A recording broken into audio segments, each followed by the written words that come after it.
Guys, we recently got very big and hyping news regarding the future of Assassin's Creed. Well, technically, it is a bad news in general, but the outcome of it is gonna be very beneficial for Assassin's Creed. Now, you might be confused. Let me make everything clear for you and give you the context. A week ago, there was an Insider Gaming article that talked about the problems that are going on in Ubisoft, the developers of Assassin's Creed obviously.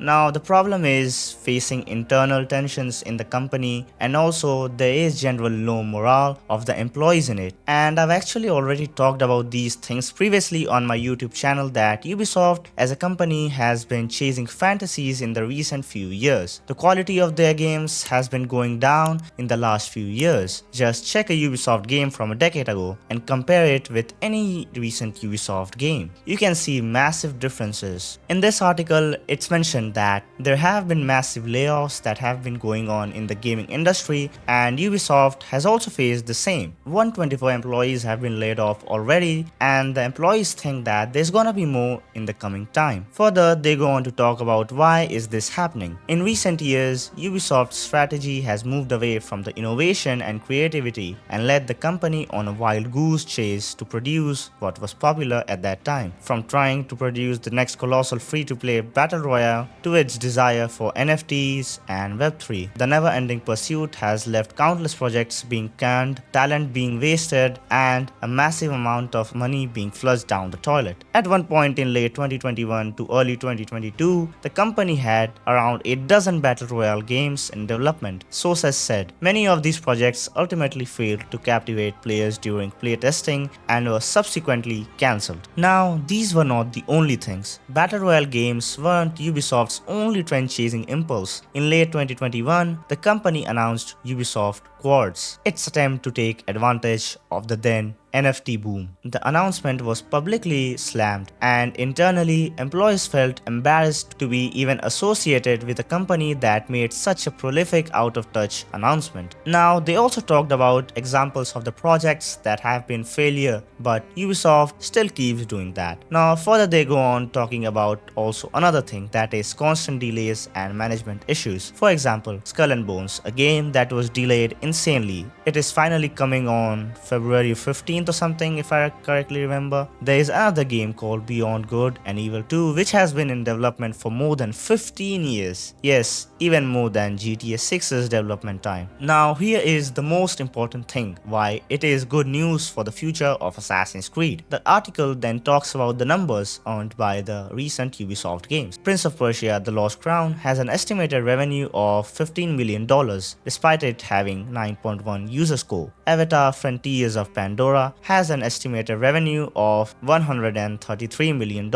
despite it having such a huge brand name. And you know what? Despite of Assassin's Creed Mirage being a DLC turned game, it manages to achieve $250 million, and it is on par with the other Assassin's Creed games as well. Do you realize how important is that? The game was not even a full budget game. It was made by one of the smaller Ubisoft studios. Despite that, the game achieved results that were bigger than any other titles they made recently. This ultimately means that the fans want Assassin's Creed to be their priority, and I think these numbers are gonna hugely impact the decision making of Ubisoft, and they will shift their focus towards Assassin's Creed games. I have previously made a video about how 11 Assassin's Creed games are currently in development. I think this is gonna impact it even more, and they're gonna focus on those games even more. It's kind of like confirmation thing, right? Before Assassin's Creed Mirage was out, they thought, if it gets good, then we are going to focus more on that. But now that we know that Assassin's Creed Mirage did pretty good in terms of numbers, they just wanted to see the signal, right? This year, we are already going to see the next-gen Assassin's Creed game along with Star Wars Outlaws. So this year is going to be decisive for Ubisoft, and I think that Ubisoft is going to go full-on with the Assassin's Creed games in the future. And I just hope that they focus not only on the monetary part, but also on creating good Assassin's Creed games with good stories that the fans love. I already discussed about this in my recent Assassin's Creed video if you guys haven't already watched it, about how the narrative design of the recent Assassin's Creed games have been pretty bad. So I think they can just go on and see Assassin's Creed 2 and just have Assassin's Creed 2 as a reference point. That is gonna be more than enough for the company to realize that,